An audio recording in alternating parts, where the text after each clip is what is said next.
Milyong pisong halaga ng iligal na droga at pagkakahuli ng mga nangunguna sa listahan ng mga most wanted persons sa bansa ipinamalas muli ng pulis sa Region 5 sa nakalipas na linggo. Samantala muling nanawagan sa kapulisan ng Region 5 si Police Brigadier General Dizon sa ginanap na kick-off ceremony ng 29th Police Community Relations Month celebration na simulan sa komunidad ang pagpapakita ng respeto at kagandahang loob upang maramdaman ng tao ang tunay na mitiin ng pambansang pulisya ng Pilipinas. Panoorin ang ika-29 na linggo ng Weekline. Sa pagtatapos ng Hunyo taong kasalukuyan, napanatili ni Police Brigadier General Dizon ang maagang bicycle patrol kasama na ang nagdaang araw ng linggo bago matapos ang Hunyo sa Legazpi City at munisipyo ng Daraga sa Albay. Ito ay malaking bagay para sa minimiting ligtas na komunidad ng pambansang pulisya ng Pilipinas.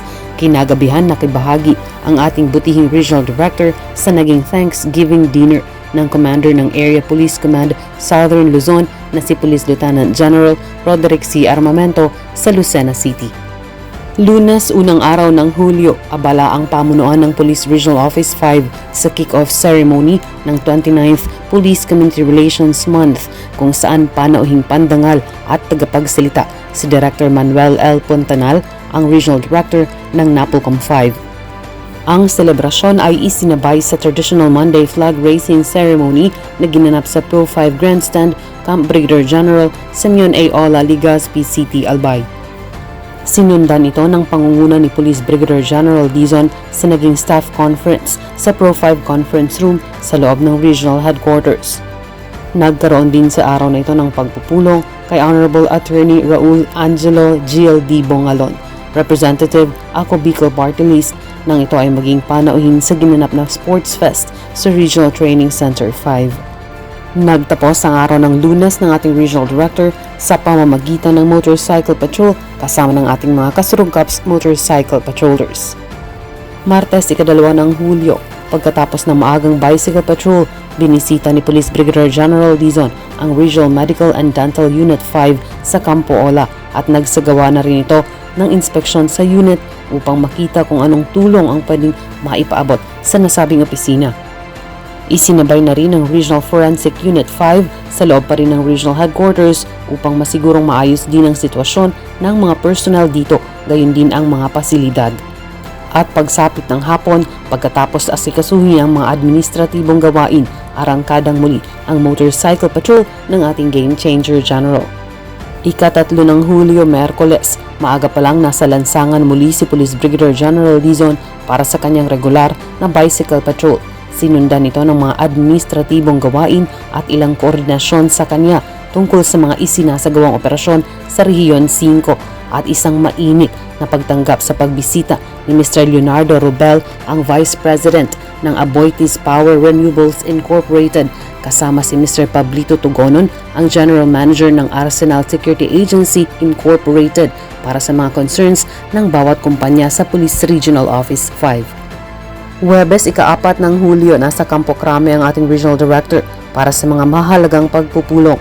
Isinabay na rin ang pagbisita niya sa tanggapan ni Retired Police Major General Lucas M. Managelod, ang Chairman at Chief Executive Officer ng Public Safety Savings and Loan Association Incorporated, para sa mga usaping personal welfare. Samantala noong Biyernes, ika-5 ng Hulyo, taong kasalukuyan, balik Campo Ola ang ating Regional Director para sa mga regular law enforcement activities nito. Sinimulan ng maagang bicycle patrol at pagkatapos ng mga trabaho sa kanyang opisina, nagsagawa din to agad ng motorcycle patrol sa lungsod ng Legazpi at munisipyo ng Daraga sa Albay. At noong Sabado, ika-6 ng Hulyo, pagkatapos ng maaga at mas mahabang oras na pagpapatrolya, nakibahagi ang ating butihing Regional Director sa selebrasyon ng Aquinas University Legazpi Education Batch 1990-1991 sa kanilang pagtitipon-tipon.